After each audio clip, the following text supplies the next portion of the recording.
What if I told you that 5 of the most beautiful plants you could possibly have in your home need absolutely no soil to grow?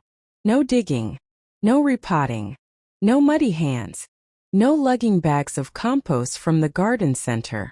Just water. That is it. A glass, a jar, a pretty vase you already own, and plain water. That is the whole setup. Now, before you think I have lost my mind, just stay with me for a few minutes, because by the end of this video, you are going to want to walk around your house and find the perfect spot for at least one of these plants. Number 1.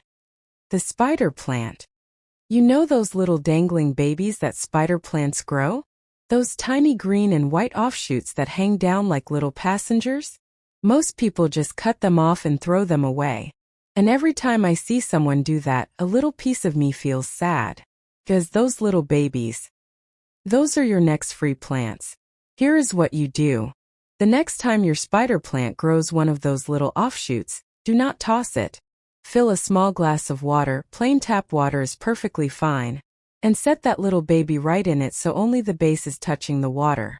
Put it on a bright windowsill and just leave it. Within 2 to 4 weeks, you will see white roots threading out from the base. They look like tiny threads at first. Then they grow thicker. Before you know it, you have got a brand new thriving plant, growing in nothing but water, without spending a single penny. Now here is the part that most channels will not tell you. Spider plants in water actually prefer indirect light, not harsh direct sun. A spot near a window that gets morning light but stays shaded in the afternoon is your sweet spot.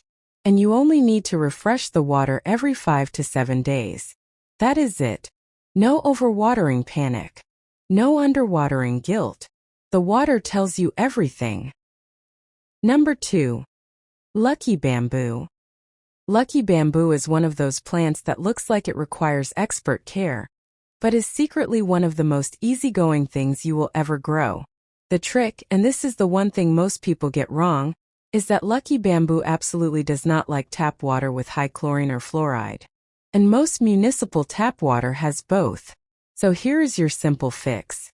Fill your container the night before, leave it out uncovered on the counter, and by morning the chlorine will have naturally evaporated. Use that water for your lucky bamboo. Easy fix, big difference. Keep the water level at about 2 inches at the base of the stalks. Change it every 2 weeks. Place it somewhere with indirect light, not full sun or deep shade, somewhere in between like a bright living room corner or a spot 2 feet from a window. Number 3. Aglaonema. The Chinese evergreen grows in the most dramatic range of colors of any water plant we are covering today. Some varieties are deep forest green. Some have creamy white streaks running through them. Some have blush pink edges or ruby red centers that look almost painted on. To grow one in water, you take a healthy cutting from an established Chinese evergreen plant, about 4 to 6 inches long, and you remove the lower leaves so the stem is clean. Then you place it in a glass or jar of water so the node, that is the little bump where a leaf was, is under the water. Within a few weeks, roots appear. The Chinese evergreen loves low to medium light conditions. In fact, it is one of the very few plants that can genuinely thrive in a room that does not get much natural sunlight at all. A hallway, a bathroom, a corner of the living room that other plants have given up on. The Chinese evergreen will settle right in.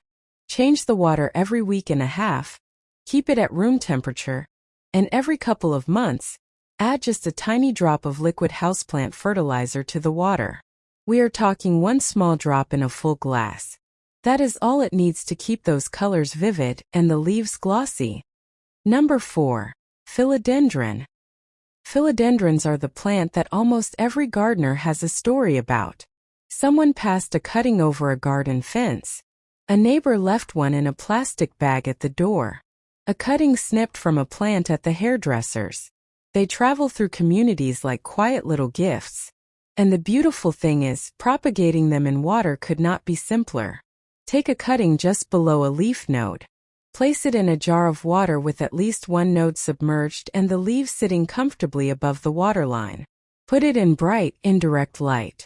And then, genuinely, just watch what happens. Philodendron roots are some of the fastest growing of any houseplant. Within 10 days you will likely see white root tips beginning to emerge. Within a month you will have a full root system that looks honestly like a little underwater garden all on its own. Here is a tip that changes everything.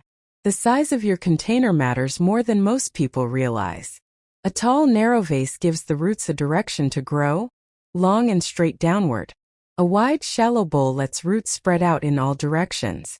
Both work, but the tall vase tends to keep the plant upright and elegant, which looks gorgeous on a shelf or windowsill. Change the water every 5 to 7 days. Rinse the roots gently when you do. Just hold them under a gentle stream of cool water for a few seconds to remove any buildup. That simple rinse makes a noticeable difference to how healthy the roots stay long-term. Number 5. Pothos. Pothos is often called the devil's ivy, not because there is anything wrong with it, quite the opposite actually, but because it is nearly impossible to kill, even in low light, even if you forget to change the water for a while, even if the temperature in your home fluctuates. Pothos adjusts. It adapts. Keeps growing. For growing in water, you take a cutting just below a node. Remove any leaves that would sit below the waterline, and place it in water somewhere with decent light. Within a week or two you will have roots. And then the fun begins because pothos in water will trail. It will vine. Left to grow freely, those vines can stretch for several feet, cascading down a shelf or along a mantelpiece in the most naturally beautiful way. Here is the styling secret that makes pothos in water look absolutely stunning. Instead of one large container, use a row of 3 or 4 small clear glass bottles, each with 1 or 2 pothos cuttings. Different heights, same plant. The effect looks intentional and designed, but it took you 15 minutes and costs almost nothing. Pothos also comes in some extraordinary color varieties. The classic golden pothos has those bright yellow-green marbled leaves. But there is also the marble queen variety with creamy white streaks. The neon pothos, which is almost electric lime green. And the silver satin, which has a soft gray shimmer to the leaves that looks almost velvet. So there you have it. 5 extraordinary plants, all thriving in nothing but water. No soil. No heavy pots. No complicated watering schedules. Just a clean glass, fresh water, and a little patience. Now I have a question for you before you go. Which of these 5 plants are you going to try first? Leave your answer in the comments below. And if you found today's video helpful, share it with someone you know who would love to grow something beautiful without all the hard work.